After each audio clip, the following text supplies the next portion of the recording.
എല്ലാവർക്കും നമസ്കാരം. നമ്മളെന്നുള്ളത് വർക്കലിലെ ശിവഗിരി മഠത്തിലാണ്. ശിവഗിരി എന്ന് പറയുമ്പോൾ ശ്രീനാരായണ ഗുരുദേവൻ്റെ സമാധി ഉൾപ്പെടെയുള്ള സ്ഥലമാണ്. ഒരുപാട് പണികളും കാര്യങ്ങളും നടക്കുകയാണ്. നമ്മുടെ ആദ്യത്തെ ഈ കൽപ്പടകൾ ചെന്ന് കഴിഞ്ഞാൽ റൈറ്റ് സൈഡിലുള്ളതാണ് ശാരദാ മഠം എന്ന് പറയുന്നത്. അവിടെ സരസ്വതി പ്രതിഷ്ഠയാണ്. 1912 ഗുരുദേവൻ തന്നെ ചെയ്തതാണ്. അവിടെ സിമ്പിളായിട്ടുള്ള വെള്ളവും പുഷ്പവും തമ്മിലുള്ള അർച്ചയാണ്. കുട്ടികൾക്കുള്ള പഠനവും വിവാഹത്തിൻ്റെ കാര്യങ്ങളൊക്കെ നടക്കുന്നത് അവിടെയാണ്. ഇത് വൈദേഹ്യ മഠം എന്ന് പറയുന്നത്. ഇവിടെയാണ് ഗുരുദേവൻ വലിയ വലിയ ആൾക്കാരുമായിട്ട് സംവദിക്കാറുള്ളത്. നമ്മുടെ ടാഗോർ, മഹാത്മാഗാന്ധി, കുമാരനാശൻ തുടങ്ങി ഒരുപാട് നിരവധിയായിട്ടുള്ള വലിയ വലിയ ആൾക്കാർ വരുമ്പം ഗുരുദേവനായിട്ട് സംസാരിച്ച സ്ഥലമാണ്. ഗുരുദേവൻ്റെ ഒരുപാട് യൂസ് ചെയ്തിട്ടുള്ള ഒരുപാട് കാര്യങ്ങൾ കട്ടിലൊക്കെ അവിടെ ഉണ്ട്. ഇത് ബോധാനന്ദ സ്വാമിയുടെ സമാധിയാണ്. ഗുരുദേവൻ്റെ ഏറ്റവും പ്രിയപ്പെട്ട അനുയായിയായിരുന്നു. 4-ാം ദിവസം ഗുരുദേവൻ മരിച്ച 4-ാം ദിവസം അദ്ദേഹം സമാധിയായെന്നാണ് അറിയപ്പെടുന്നത്. ഈ കൽപ്പടവുകൾ കയറി ചെന്ന് ഇതിൻ്റെ ഏറ്റവും ഉയരത്തിലാണ് ഗുരുദേവൻ്റെ സമാധി എന്ന് പറയുന്നത്. വളരെ ഒരു സ്പിരിച്വൽ പാരഡൈസ് എന്ന് വേണമെങ്കിൽ പറയാം. ദക്ഷിണ കാശി എന്ന് പല സ്ഥലങ്ങളിലും ഞാൻ ഇതിനെ കേൾക്കുന്നുണ്ട്. ഗുരുദേവനെ പറ്റി പറയുകയാണെങ്കിൽ നമുക്ക് മലയാളിയെ സംബന്ധിച്ചോളം ഒരു തരത്തിലുള്ള ഒരു അഭിസംബോധനയും ഗുരുദേവന് വേണ്ടി വരത്തില്ല എന്ന് തോന്നുന്നുണ്ട്. കാരണം ഒരു ഫിലോസഫർ എന്ന നിലയിൽ, അല്ലെങ്കിൽ ഒരു സ്പിരിച്വൽ ലീഡർ, അല്ലെങ്കിൽ ഒരു സോഷ്യൽ റീഫോമർ എന്നീ തലങ്ങളിൽ കേരളത്തിൻ്റെ നവോത്ഥാനത്തിലെ ഒരു ആൾക്കാരിൽ എടുത്തു കഴിഞ്ഞാൽ ഏറ്റവും ഉയർന്ന സ്ഥാനിയാണ് ഗുരുദേവൻ എന്ന് പറയുന്നത്. അദ്ദേഹത്തിനെ കുറിച്ച് പറയുകയാണെങ്കിൽ ഒരു ജാതി, ഒരു മതം, ഒരു ദൈവം, മനുഷ്യൻ എന്ന് പറയുന്ന ഒരൊറ്റ കോട്ടിലൂടെ തന്നെ നമുക്ക് അദ്ദേഹത്തിൻ്റെ ജീവചരിത്രം മനസ്സിലാക്കാൻ സാധിക്കുന്നതാണ്. ഗുരുദേവനെ പറ്റി പറയുകയാണെങ്കിൽ ഗുരുദേവൻ ജനിക്കുന്നത് 1856 ഓഗസ്റ്റ് മാസം 20-ാം തീയതിയാണ്. പഴയ ട്രാവങ്കൂറിലെ, ഇന്നത്തെ തിരുവനന്തപുരത്തിലെ ചെമ്പഴന്തി എന്ന സ്ഥലത്തിലെ ഒരു ആയുർവേദ ഫിസീഷ്യൻ ഫാമിലിയിലാണ് അദ്ദേഹം ജനിക്കുന്നത്. അദ്ദേഹത്തിൻ്റെ അച്ഛൻ്റെ പേര് മാടനാശാൻ, അമ്മ കുട്ടിയമ്മ. ഇവരുടെ ഫാമിലിയിലേക്കാണ് ഗുരുദേവൻ ജനിക്കുന്നത്. വളരെ കുട്ടിക്കാലത്ത് തന്നെ റിലീജിയസ് തൽപരനായ അദ്ദേഹം ഗുരുകുല വിദ്യാഭ്യാസത്തിലൂടെ വേദാസ്, ഉപനിഷത്ത്, ലിറ്ററേച്ചർ എന്നിവരിൽ പ്രാഗൽഭ്യം നേടി 1881 അദ്ദേഹത്തിൻ്റെ ജന്മനാട്ടിലേക്ക് തിരിച്ചെത്തുന്നത്.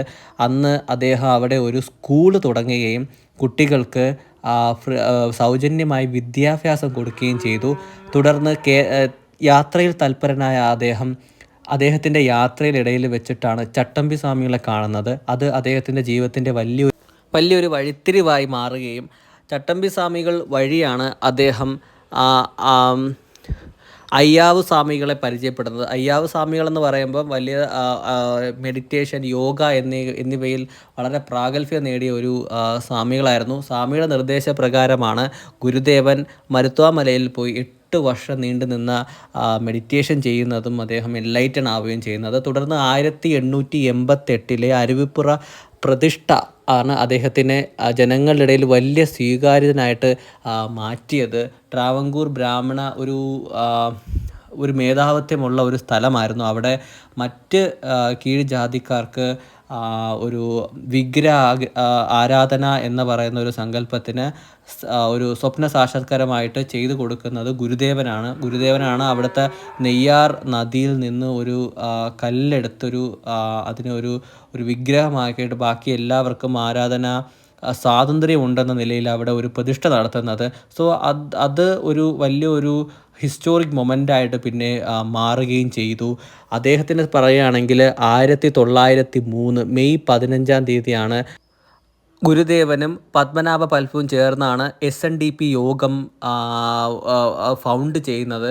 SNDP യോഗം എന്ന് പറയുന്നത് ശ്രീനാരായണ ധർമ്മ പരിപാലന യോഗം എന്നാണ് അതിൻ്റെ ഒരു പൂർണ്ണ രൂപം എന്ന് പറയുന്നത്.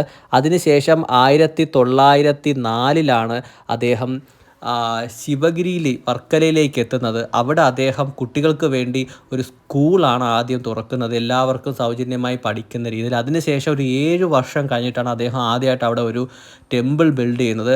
അദ്ദേഹം 1912 ബിൽഡ് ചെയ്തതാണ് ശാരദാ ടെമ്പിൾ എന്ന് പറയുന്നത്, ശാരദാ മഡ് എന്ന് പറയുന്നത്. നിങ്ങൾ നേരെ കാണുന്നത് ശാരദാ മഡാണ്. അവിടെയാണ് ബാക്കി പൂജയും കാര്യങ്ങളൊക്കെ നടക്കുന്നത്.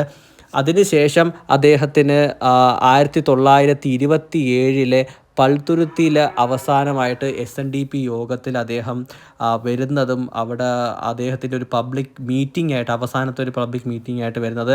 ശേഷം 1928 സെപ്റ്റംബർ 20-ാം തീയതി ഏകദേശം 72 വയസ്സോടു കൂടിയാണ് ഗുരുദേവൻ സമാധിയാവുന്നത്. സമാധിയാവുന്നതിനെ പറ്റി ഒരുപാട് കാര്യങ്ങൾ നിങ്ങൾക്ക് തന്നെ അറിയാവുന്നതാണ്. അദ്ദേഹത്തിൻ്റെ അനുയായികളൊക്കെ വിളിച്ച് നിർത്തിയിട്ടാണ് ഇങ്ങനെ സമാധിയായി പോകുന്നത് തന്നെ. അദ്ദേഹത്തിൻ്റെ ലക്ഷ്യം എന്ന് പറയുന്നത് ഒരു ജാതി ഒരു മതം